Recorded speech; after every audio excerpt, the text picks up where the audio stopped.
Hello dear student, સ્વાગત છે ફરીથી એકવાર તમારું આપણા ફિઝિક્સના ઓનલાઈન લેક્ચરની અંદર. આપણે જોઈ રહ્યા છીએ સ્ટાન્ડર્ડ 12 એનું ચેપ્ટર નંબર 9 રે ઓપ્ટિક્સ એન્ડ ઓપ્ટિકલ ઇન્સ્ટ્રુમેન્ટ્સ. આ ચેપ્ટરની અંદર આજે આપણો આ 22મો લેક્ચર છે. આની પહેલાના લેક્ચરમાં આપણે આપણી ટેક્સ્ટબુકની અંદર લેન્સ ઉપર આપેલા અમુક ઉદાહરણો જોયેલા હતા. આ લેક્ચરની અંદર પણ આવા જ કંઈક ઉદાહરણો આપણે આગળ જોઈએ છીએ. તો શરૂ કરીએ સ્વાધ્યાયનો દાખલો 9.10. બરાબર છે? ચાલો તો જોઈએ. તો 9.10 માં કઈ કેવું કહે છે? ક્વેશ્ચન શું કહે છે? તો કે 30 સેન્ટીમીટર કેન્દ્ર લંબાઈ વાળા બહિર્ગોળ લેન્સને 20 સેન્ટીમીટર કેન્દ્ર લંબાઈ વાળા અંતર્ગોળ લેન્સ સાથે સંપર્કમાં રાખ્યો છે. એટલે કે બે લેન્સ આપેલા છે. એક બહિર્ગોળ લેન્સ આપેલો છે, એક અંતર્ગોળ લેન્સ આપેલો છે. આપણને ખબર છે બહિર્ગોળ લેન્સ હોય તેની કેન્દ્ર લંબાઈ ધન હોય, અંતર્ગોળ લેન્સ હોય તેની કેન્દ્ર લંબાઈ ઋણ હોય. બરાબર ને? તો જે ડેટા આપણને આપેલો છે શું છે? તો કે સૌથી પહેલા બહિર્ગોળ લેન્સ કેન્દ્ર લંબાઈ કેટલી આપેલી છે? એની 30. એને કહી દઈ f1 બરાબર આપેલો છે આપણને +30 સેન્ટીમીટર. બહિર્ગોળ છે એટલા માટે પ્લસ. અને અંતર્ગોળ લેન્સની કેન્દ્ર લંબાઈ f2 આપણને આપેલી છે એ આના લેશું આપણે ઋણ માઈનસ એ આપેલી છે આપણને 20 સેન્ટીમીટર. તો આ થઈ ગઈ 20 સેન્ટીમીટર. પછી શું કહે છે? તો કે આ સંયોજનની સમતુલ્ય કેન્દ્ર લંબાઈ શોધો. એટલે આ જે સંયોજન બને છે બંને લેન્સનું એની સંયોજનની સમતુલ્ય કેન્દ્ર લંબાઈ આપણે શોધીને દેવાની છે કે ભાઈ પરિણામી કેન્દ્ર લંબાઈ કેટલી થાય. બરાબર છે? એ આપણે શોધીને દેવાની છે. પછી આ સંયોજન તંત્ર અભિસારી બહિર્ગોળ લેન્સ હશે કે અપસારી અંતર્ગોળ લેન્સ હશે, લેન્સની જાડાઈને અવગણો. બરાબર છે? એટલે કે આ લેન્સ જે પછી સંયોજનને લીધે પરિણામી લેન્સ જે મળે છે એ અભિસારી હશે કે પછી અપસારી હશે, એટલે કે અંતર્ગોળ હશે કે બહિર્ગોળ હશે એ આપણે કહેવાનું છે. ચાલો તો જોઈએ. એકદમ સહેલું, આપણને ખબર જ છે કઈ રીતે. એટલે એનો મતલબ પરિણામી f શું થાય એ ગોતવાનું છે. તો આપણને ખબર છે સૂત્ર શું હતું? સંયોજનની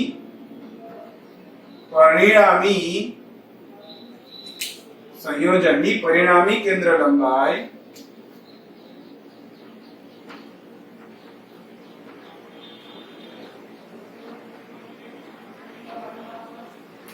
એકના છેદમાં f બરાબર એકના છેદમાં f1 વત્તા એકના છેદમાં f2. આ હતું ને સૂત્ર? કેન્દ્ર લંબાઈ પરિણામી ગોતવાનું. કિંમત મૂકી દો. f1 એકના છેદમાં 30 વત્તા f2 એકના છેદમાં -20. એટલે કે એકના છેદમાં 30 ઓછા એકના છેદમાં 20. LCM લઈ લ્યો. LCM શું આવશે? 30 અને 20 નો. બરાબર ને? LCM આવશે આપણે 60. તો 30 દુ 60 ઓછા 20 તેરી 60 એટલે કે -1 એના છેદમાં -1 એના છેદમાં 60. કોના બરાબર આવે? આ આવશે 1 ના છેદમાં f બરાબર. તો f બરાબર શું થાય? ઊંધું કરી નાખો.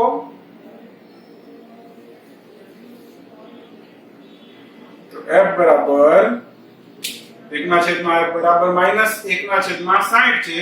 તો f બરાબર -60 સેન્ટીમીટર.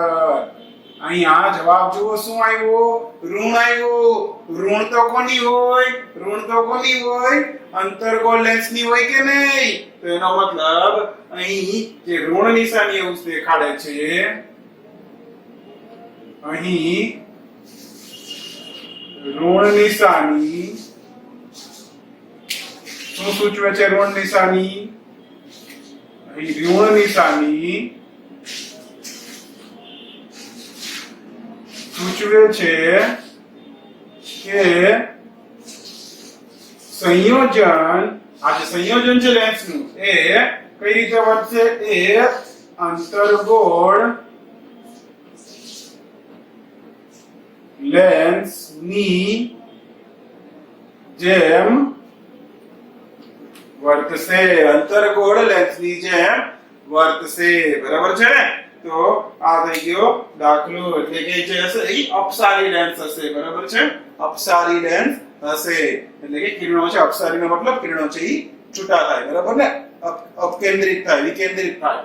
તો અપસારી કેન્દ્ર અપસારી લેન્સ તરીકે વર્તશે. અંતર પર અથવા તો અહીંયા પર લખી શકો અપસારી લેન્સ તરીકે વર્તશે. બરાબર છે?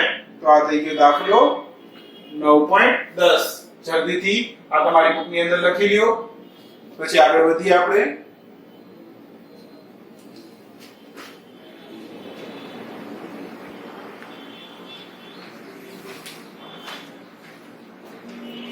ચાલો તો આગળ વધીએ. હવે જોઈએ બીજો દાખલો જે આપેલો છે એવો સ્વાધ્યાયનો દાખલો 9.19. શું કે છે રકમ એની? તો ભાઈ ઓરડાની એક દિવાલ સાથે જડી નાના વિદ્યુત બલ્બનું 3 મીટર દૂર આવેલી સામેની દિવાલ પર પ્રતિબિંબ મેળવવા માટે બહિર્ગોળ લેન્સની શક્ય મહત્તમ કેન્દ્ર લંબાઈ શોધો. ઓરડાની અંદર આપણને કંઈક એવું કીધેલું છે કે ઓરડાની અંદર એક બલ્બ આવેલું છે. માની લો કે અહીંયા ક્યાંક આ બલ્બ છે.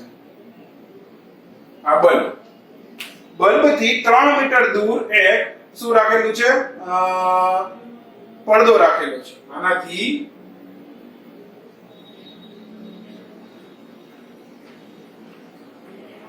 3 મીટર દૂર માની લો કે અહીંયા એક પડદો રાખેલો છે. પડદો. બરાબર છે? તો હવે શું કહે છે? દૂર આવેલી સામેની દિવાલ પર પ્રતિબિંબ મેળવવા માટે બહિર્ગોળ લેન્સની શક્ય મહત્તમ કેન્દ્ર લંબાઈ શોધો. હવે બહિર્ગોળ લેન્સ છે આપણી પાસે. માની લ્યો કે આ બહિર્ગોળ લેન્સની મદદથી આપણે અહીંયા શું જોઈએ છે? એનું પ્રતિબિંબ જોઈએ છે. આ બલ્બનું આ પડદા ઉપર પ્રતિબિંબ જોઈએ છે. બરાબર છે? તો એવું કીધેલું છે કે મહત્તમ કેટલી કેન્દ્ર લંબાઈ વાળો આ બહિર્ગોળ લેન્સ હોવો જોઈએ એ આપણે ગોતીને દેવાનું છે. બરાબર છે? બીજું કઈ આપણી પાસે આપેલું નથી. આપણને ખાલી 3 મીટર ડિસ્ટન્સ છે, અંતર છે આપેલું છે. માની લ્યો કે આ જે બલ્બ છે એ આનાથી બહિર્ગોળ લેન્સથી u જેટલા અંતરે છે. u એટલે શું થયું? વસ્તુ અંતર. તો આ વસ્તુ થઈ ગઈ અને આ પ્રતિબિંબ થયું. આ પ્રતિબિંબ રચાતું હોય તો આ પ્રતિબિંબ અંતર v થઈ ગયું કે નહીં? આ થઈ જાય પ્રતિબિંબ અંતર v. આકૃતિ ઉપરથી આપણે કહી શકીએ કે આ u v તો કેટલો થશે? 3 મીટર થશે કે નહીં? બરાબર કે નહીં? આને કહીએ d. આપણે આ જે છે વસ્તુથી અને પ્રતિબિંબ વચ્ચેનું અંતર જે આપણને આપેલું છે 3 મીટર, એને કહીએ આપણે d.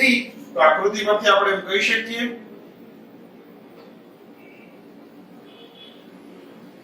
શું કહી શકીએ? તો કે d બરાબર શું થાય? u v થશે. આવું d બરાબર શું થશે? u v. બરાબર છે? તો v બરાબર હું શું કહી શકું? v બરાબર એમ કહી શકું આ u છે ને આ બાજુ લઈ જાવ તો d ઓછા u.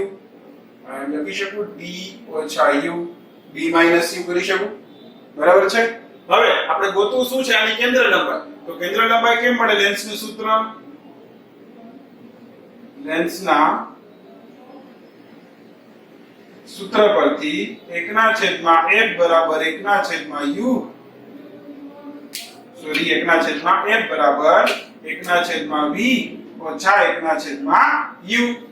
બરાબર છે? 1/f એમ નામ રાખો. 1/v v ની જગ્યાએ શું લખી શકીએ? d - u minus 1/u. ધ્યાન રાખજો આ u કઈ બાજુ છે? આ બાજુ. તો માઈનસ થઈ જશે, ઋણ થઈ જશે. તો 1/u. બરાબર છે? ચલો કઈ વાંધો નહીં. સાદુરૂપ આપી અહીંયા 1/f બરાબર 1/d - u. અહીંયા થઈ જાય minus minus plus 1/u.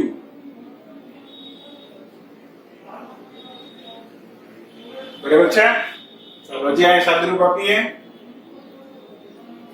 d - u અને ગુણ્યા u ઉપર શું આવે? u plus d minus u. બરાબર ને?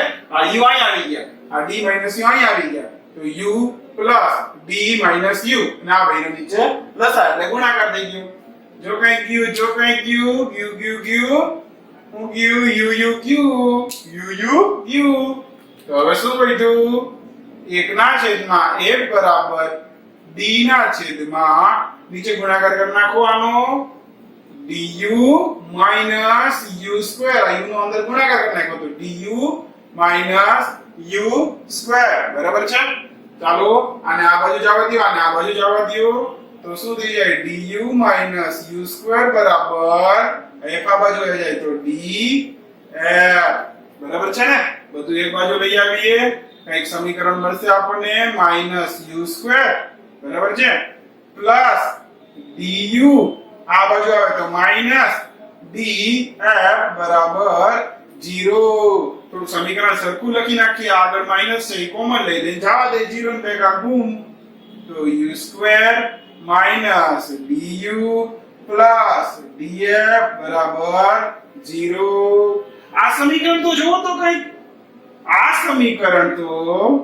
સમીકરણને ax plus ax square plus bx plus c બરાબર 0 સાથે સરખાવો તો ax સ્ક્વેર x સ્ક્વેર ની બદલે u સ્ક્વેર જ્યાં જ્યાં x ત્યાં u જ્યાં જ્યાં x ત્યાં u તો a બરાબર શું થાય અહીંયા બાજુમાં કઈ છે કાઈ નથી તો આની સાથે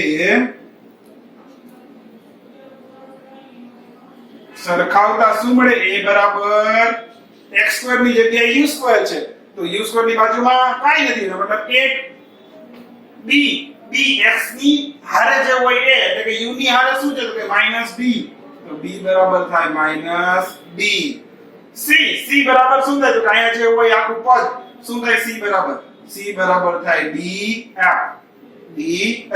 તો આપણને ખબર છે આ જે સમીકરણ હોય ને એનો બીજ શું હોય બીજ શું હોય x બરાબર શું મળે x બરાબર યાદ છે ને પ્લસ ઓર માઈનસ શું હતું યાદ આવ્યું હા -b plus or minus under root delta upon 2a યાદ છે ને યાદ આવ્યું અહીંયા કંઈક લખું છું શું હતું કંઈક x બરાબર -b plus or minus under root delta upon 2a કે જ્યાં ડેલ્ટા એટલે શું થાય ડેલ્ટા એટલે થાય b સ્ક્વેર માઈનસ 4ac આવું થતું હતું કે નહીં આવું જતું કે નહીં તો એ જ રીતે અહીંયા હું લખી શકું ને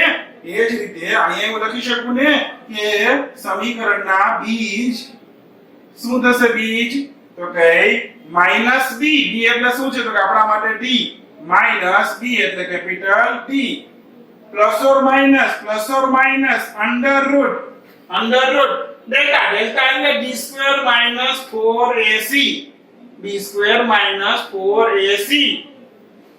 એટલે કે b સ્ક્વેર b એટલે કે d માઈનસ d એનો સ્ક્વેર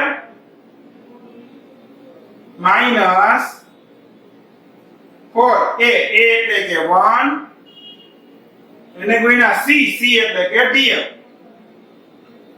એના છેદમાં શું આવે 2a એટલે કે 2 અને ગુણ્યા a એટલે કે 1 સમજાણું આ સૂત્ર પરથી કર્યું છે આ જો ફરી એકવાર -b b એટલે કેટલા છે -d તો -d plus or minus under root delta એટલે b સ્ક્વેર -4ac તો ડેલ્ટા ની જગ્યાએ b નો સ્ક્વેર એટલે -d નો સ્ક્વેર માઈનસ 4 a એટલે કેટલા છે 1 તો 1 c એટલે કેટલા છે df તો df છેદમાં શું આવ્યું છેદમાં 2a એટલે કેટલા 1 તો 1 બરાબર છે ચાલો તો આ થઈ ગયું સમીકરણ થોડું સરખું કરીએ જે આને લખીએ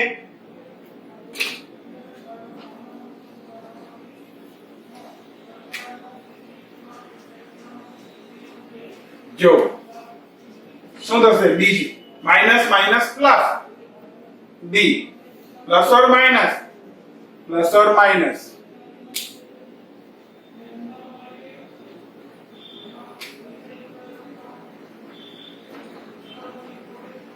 minus plus d plus or minus underroot minus d no square શું થઈ જાય d square minus 4df minus 4df એના છેદમાં 2 into 1 એટલે કે 2 હવે જો આ બીજ ખરેખર આપશે શું આપણને ખરેખર આપે u એટલે કે વસ્તુ અંતર આપે હવે આપણને ખબર છે કે વસ્તુ અંતર અહીંયા વસ્તુ અંતર ક્યારેય ઇમેજનરી હોય ક્યારે ઇમેજનરી કે હંમેશા ઇમેજનરી ક્યારેય હોય નહીં. આપણે આ જે d2 - 4df છે એટલે કે ડેલ્ટા હોય ને ડેલ્ટા એ તો કેવો ઇમેજનરી હોઈ શકે અને વાસ્તવિક હોઈ શકે ને, બરાબર કે નહીં? સાચું. પણ ઇમેજનરી ક્યારેય બને નહીં. એટલે કે સંકર સંખ્યા ક્યારેય હોય નહીં. ધ્યાન રાખજો, સંકર સંખ્યા ક્યારેય બને, વસ્તુ અંતર ક્યારેય સંકર સંખ્યામાં હોય ન હોય. એનો મતલબ અહીંયા d2 - 4df એ હંમેશા કેવા આવવા જોઈએ? એ વાસ્તવિક મળવા જોઈએ, r માં મળવા જોઈએ. એ કેવા મળવા જોઈએ? અહીં d2 - 4df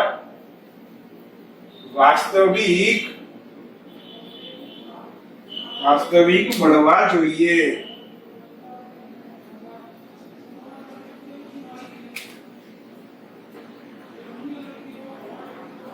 મળવા જોઈએ. તો એ ક્યારે બને? એ તો જ બને ને જો d2 એ 4df કરતા મોટા હોય. કેમ કે જો આ મોટા હોય આ નાના હોય તો મોટામાંથી નાના બાદ કરું તો કઈક ધન સંખ્યા મળે અને ધન સંખ્યાનું વર્ગમૂળ કાઢી શકાય. આપણને ખબર છે જો આ નાના હોત અને આ મોટા હોત ને એટલે કે d2 નાના ને 4df મોટા હોત તો શું થાય? આપણે નાનામાંથી મોટા બાદ કરે તો ઋણ સંખ્યા મળે અને ઋણ સંખ્યાનું વર્ગમૂળ એટલે આપણને શું મળે? સંકર સંખ્યા મળે. તો સંકર સંખ્યા અહીંયા ચાલશે નહીં. આ વાસ્તવિક સંખ્યા જોઈ r માં આવતી હોય એવી, યાદ છે ને કેપિટલ R જે છે આપણો ગણ એની અંદર આવતી હોય એવી સંખ્યા જોઈએ તો વાસ્તવિક મળવા જોઈએ. તો એ વાસ્તવિક ક્યારે મળે? તો કઈ એ ત્યારે જ મળે જો d2 - 4df greater than or equal to 0 હોય. કાં તો d2 - 4df 0 હોય અને કાં તો એ 0 કરતા મોટા હોય એટલે કે આ વર્ગમૂળની અંદર ધન સંખ્યા અથવા તો 0 હોય તો ચાલે, કઈ વાંધો નથી. કાં ધન સંખ્યા હોવી જોઈએ ને કાં 0 થી મોટી સંખ્યા હોય તો એનું વર્ગમૂળ કાઢીએ તો આપણને વાસ્તવિક સંખ્યા મળે. જો અહીંયા ઋણ સંખ્યા થઈ જાય 0 કરતા નાની સંખ્યા તો આપણને ખબર છે ઋણ સંખ્યાનું વર્ગમૂળ કાઢીએ એટલે સંકર સંખ્યા મળે. તો એ ચાલે નહીં. તો અહીંયા કેવી સંખ્યા જોઈ કે d2 - 4df greater than or equal to 0 જોઈશે. તો ક્યારે બને એવું? તો કે d2 - 4df greater than or equal to 0 ક્યારે મળે? તો કે d2 greater than or equal to 4df અને આ બાજુ લઈ ગયો બે બાજુ d d એ ઉડી ગયા જો તો શું વધે? d greater than or equal to 4f. આમ આપણે શરત કોની જોતી હતી? f ની કેન્દ્ર લંબાઈ. તો f ને એટલો રાખ્યો 4 આ બાજુ જવા દે તો d ના છેદમાં 4 greater than or equal to f. જો આ સમીકરણ શું કહે છે એટલે સમજવું થોડું ઊંધું કરી નાખો, જલ્દી સમજાશે. આને ઊંધું કરી દે, f આ બાજુ લઈ આવીએ તો sin ઊંધી કરવી પડે less than or equal to d/4.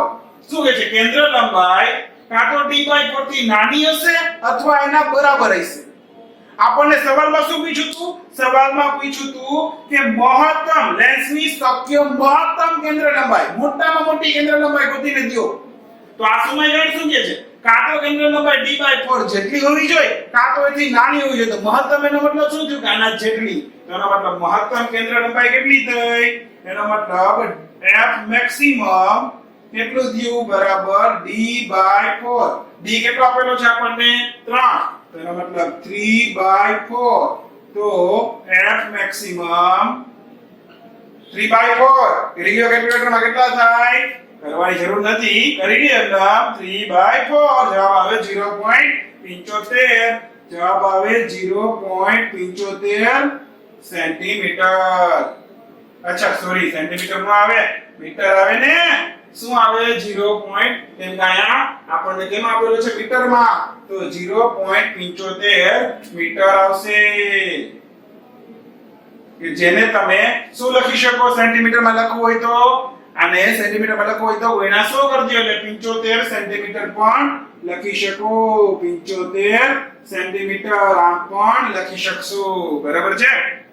તો આ મહત્તમ કેન્દ્ર લંબાઈ થઈ ગઈ. મતલબ કે 75 સેન્ટીમીટર વાળો બહિર્ગોળ લેન્સ અહીંયા રાખશો ને તો આ બલ્બનું પ્રતિબિંબ આ પડદા ઉપર આપણને મળશે. મહત્તમ આટલો. આથી ઓછી કેન્દ્ર લંબાઈ વાળો હશે તોય ચાલશે, પરંતુ મહત્તમ આટલો એથી વધારે વાળો હશે તો પછી ચાલશે નહીં. બરાબર છે?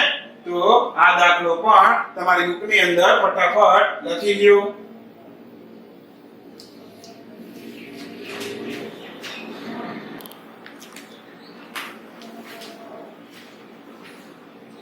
ચાલો સ્ટુડન્ટ્સ, તો હવે આગળ વધીએ.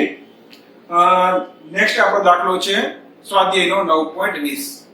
પરંતુ આ દાખલો કરાવતા પહેલા મારે તમને એક વાતની ધ્યાન દોરવું છે. જો એ શું છે, પહેલા એક આ નોટ ખાસ ધ્યાનથી જોજો.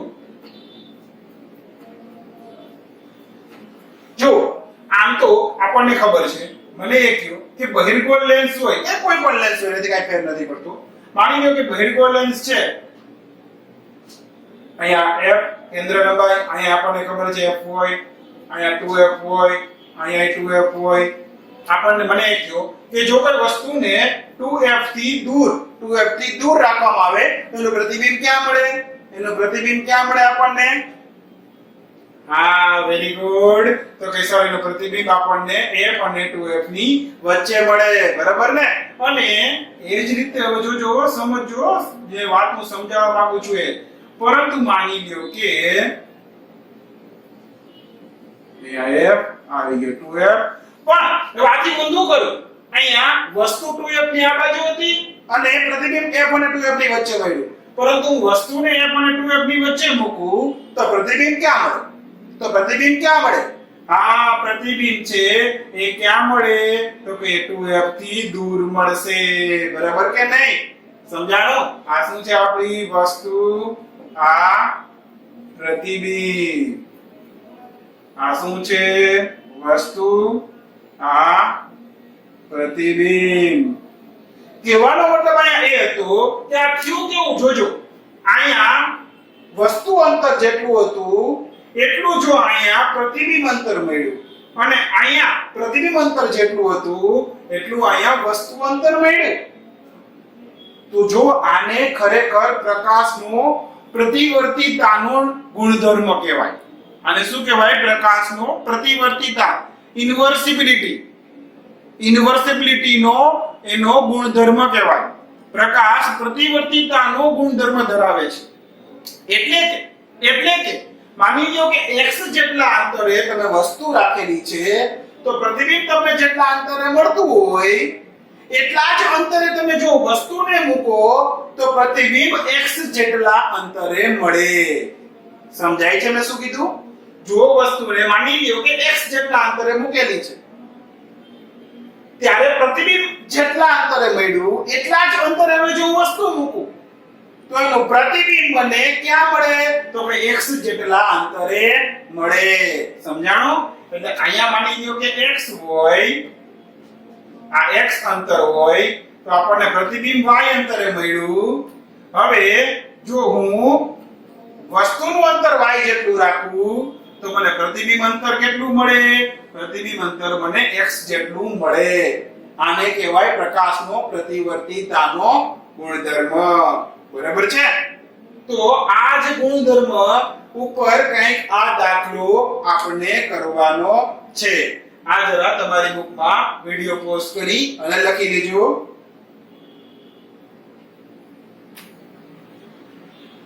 અચ્છા, અહીંયા આને શું કહેવાય?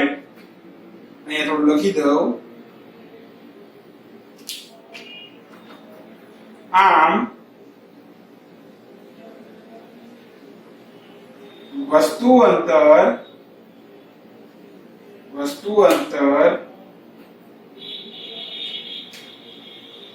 x માટે જો પ્રતિબિંબ અંતર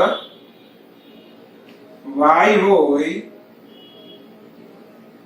તો વસ્તુ અંતર y માટે પ્રતિબિંબ અંતર x મળે.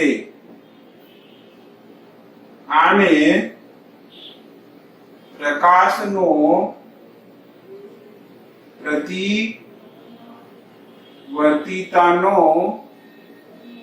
ગુણધર્મ કહે છે. લખી લો જલ્દી આટલું.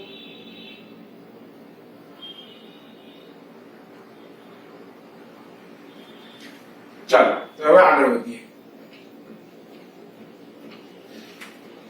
ચાલો ભાઈ આગળ વધો. એટલે ભાઈ આપણે કહેતા નથી, આપણે આગળ વધીએ. તો હવે શું કહે છે? તો હવે આપણો દાખલો જુઓ શું કહે છે. 9.20 સ્વાધ્યાયનો 9.20 કે ભાઈ વસ્તુથી 90 સેન્ટીમીટર દૂર એક પડદો રાખ્યો છે. એટલે કે માની લો કે અહીંયા કોઈ એક વસ્તુ છે, જે હોય તો આ વસ્તુ છે, આનાથી આ 90 સેન્ટીમીટર દૂર આ બે વચ્ચેનું અંતર શું છે? 90 સેન્ટીમીટર. આ શું છે? પડદો રાખેલો છે. બરાબર. હવે શું કહે છે? એકબીજાથી 20 સેન્ટીમીટર અંતરે આવેલા હોય તેવા બે સ્થાનો આગળ વારા પરથી એક બહિર્ગોળ લેન્સ મૂકતા પ્રતિબિંબ તે જ પડદા પર મળે છે, તો લેન્સની કેન્દ્ર લંબાઈ શોધો. એક બહિર્ગોળ લેન્સ છે, એને એવા બે અલગ અલગ સ્થાનો ઉપર રાખવામાં આવે છે વારા પરથી કે જે બે સ્થાનો વચ્ચેનું અંતર 20 સેન્ટીમીટર છે. એટલે હું માની લ્યો કે પેલા લેન્સને અહીંયા મૂકો, આ એનું પહેલું સ્થાન, તો આનાથી 20 સેન્ટીમીટર દૂર પછીનું સ્થાન આ છે, આ બીજું. એટલે આ બે સ્થાનો વચ્ચેનું અંતર કેટલું છે? 20 સેન્ટીમીટર. ધ્યાન રાખો, બે બહિર્ગોળ લેન્સ નથી. પહેલા અહીંયા રાખ્યો તો બહિર્ગોળ લેન્સ, તો આ જે વસ્તુ હતું એનું પ્રતિબિંબ અહીંયા પડદા ઉપર મળ્યું. હવે શું કર્યું? હવે શું કર્યું? ધ્યાન રાખો. હવે આ 2 નંબરની પોઝિશન ઉપર 2 નંબરના સ્થાને લેન્સને રાખ્યો, તો આ વસ્તુનું પ્રતિબિંબ અહીંયા જ મળ્યું. મેં ઓલો પ્રિન્સિપલ સમજાવ્યો એવું જ અહીંયા કંઈક થયું કે નહીં? સમજો, જ્યારે આ સ્થાન ઉપર હતો ત્યારે આ વસ્તુ અંતર હતું. માની લો આને કહી દે x, ત્યારે વસ્તુ અંતર પ્રથમ સ્થાન, પહેલા વાત કરીએ પ્રથમ સ્થાન, એના માટે વસ્તુ અંતર u કેટલું હતું? x જેટલું હતું. અને પ્રતિબિંબ અંતર v કેટલું મળ્યું? તો કે આ અને આ જે હોય તે આટલું. બરાબર. આ ખરેખર i x જ થાય. કેમ? હમણાં જોઈએ આપણે. અત્યારે આ ધારો કે આ y જેટલું છે. ચાલો, બરાબર કે નહીં? તો આ 20 y જેટલું મળ્યું. બરાબર છે. હવે કેવું થયું? હવે બીજું સ્થાન, બીજા સ્થાન માટે હવે લેન્સ અહીંયા મૂક્યો છે, ત્યારે વસ્તુ અંતર કેટલું થાય? અહીંથી અહીં સુધીનું, એટલે x 20. એટલે u બરાબર કેટલા થાય? x 20. તો v ક્યાં મળે? તો કે અહીંયા મળે. એટલે કે v બરાબર કેટલું થાય? y. હમણાં ઓલો સિદ્ધાંત જોયો આપણે. શું કીધું તો એમાં મેં કે જો x અંતરે વસ્તુ હોય અને y અંતરે આપણને પ્રતિબિંબ મળતું હોય, તો આપણે ઊંધું કરી નાખીએ. y અંતરે વસ્તુ રાખીએ તો પ્રતિબિંબ ક્યાં મળે? x અંતરે. તો આ એવું થયું કે નહીં? આ આટલા અંતરે હવે વસ્તુ રાખેલી છે તો પ્રતિબિંબ આટલા અંતરે પડે છે. એટલે આ ખરેખર i કેટલું હોય? i x જ હોય. એટલે v કેટલું થાય? તો કે અહીંયા v 20 x થાય, અને અહીંયા v કેટલું થાય? x જેટલું થાય. સમજાય છે? અહીંયા આ x જેટલું અંતર, તો v x જેટલું પ્રતિબિંબ અંતર. હવે આ જગ્યાએ હોય તો v x જેટલું વસ્તુ અંતર, તો x જેટલું પ્રતિબિંબ અંતર. થઈ ગયું કે નહીં? એનો સિદ્ધાંત થઈ ગયો કે નહીં? પહેલા x જેટલું વસ્તુ અંતર, તો v x જેટલું પ્રતિબિંબ અંતર મળ્યું. હવે ઈ જ પડદા ઉપર પ્રતિબિંબ મળે છે, એનો મતલબ હવે વસ્તુ અંતર કેટલું હશે? 20 x જેટલું. તો આ 20 x, તો પ્રતિબિંબ અંતર x જેટલું મળે. બરાબર કે નહીં? તો આ x જેટલું મળ્યું. બરાબર છે. અહીંયા આજે આપણે સંજ્ઞા પદ્ધતિ ધ્યાનમાં લીધી નથી. સંજ્ઞા પદ્ધતિ લેવી હોય તો લઈ શકીએ, પણ હમણાં આપણે આને એમનેમ રહેવા દઈએ. અચ્છા, હવે આકૃતિ પરથી આપણે એટલું કહી શકીએ, આકૃતિ પરથી જોતા x 20 x એના બરાબર તો કેટલા થાય? 90 થાય. હવે આકૃતિ પરથી x 20 x બરાબર 90. x x 2x બરાબર આ 20 ની બાજુ વહી જાય તો 90 70 સોરી 90 20 એટલે કે 70. એટલે x બરાબર કેટલા થાય 70 / 2 એટલે કે 35 સેન્ટીમીટર. તો આ x કેટલો થાય 35 સેન્ટીમીટર. હવે આપણે શું શોધવાનું હતું કે આ લેન્સની જનરલ લંબાઈ કેટલી હોય. હવે આ x ખબર પડી ગઈ તો કોઈ પણ એક સ્થાન માટે સમીકરણ લગાડી દો. લેન્સનું સમીકરણ જવાબ મળી જશે કે નહીં. જુઓ હે પ્રથમ સ્થાન માટે શું કહી શકીએ. પ્રથમ સ્થાન માટે u બરાબર કેટલા થાય. u આ બાજુ છે એટલે કે ઋણ થાય -x બરાબર -35 સેન્ટીમીટર. v કેટલા થાય પ્રથમ સ્થાન માટે v આ બાજુ છે ધન હોય 20 + x 20 + x બરાબર 20 ને x કેટલા 35 એટલે કે v મળશે 55 સેન્ટીમીટર. બરાબર છે. તો હવે લેન્સના સૂત્ર પરથી શું કહી શકીએ 1/f = 1/v - 1/u. 1/f f કેટલો છે ગોતવાનો છે સર. છે નહીં ક્યાંય. v કેટલો છે આર્યો 55 1/55 - u કેટલો છે 1/-35 માઈનસ પ્લસ થઈ જાય. તો 1/f = 1/55 પ્લસ 1/35 એટલે કે 1/f = 55 * 35 એલસીએમ આવી ગયો 35 પ્લસ 55 એટલે f ઊંધું કરી નાખો. f બરાબર કેટલા થાય ઊંધું કરી નાખો 55 * 35 ડિવાઇડ બાય 55 પ્લસ 35 કેટલા થાય 90. 35 પ્લસ 55 90. હવે જે કાઈ છે એ ગણતરી કરી નાખો. જોઈએ કેટલા થાય છે 55 * 35 / 90. જવાબ આવ્યો 21.3838 એવું ચાલે છે 21.388888 અને અહીંયા 39 કરી શકું 39 સેન્ટીમીટર. આ થઈ ગઈ કેન્દ્ર લંબાઈ. આટલા કેન્દ્ર લંબાઈ વાળો બહિર્ગોળ લેન્સ અહીંયા હશે. બરાબર છે. તો આ દાખલો જલ્દીથી તમારી બુકની અંદર લખી લ્યો.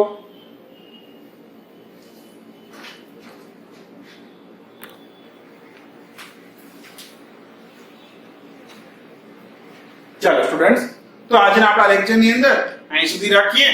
હજી સ્વાધ્યાયની અંદર આવા જ એકાદ દાખલો આપેલો છે એ આપણે આપણા નેક્સ્ટ લેક્ચરની અંદર જોશું.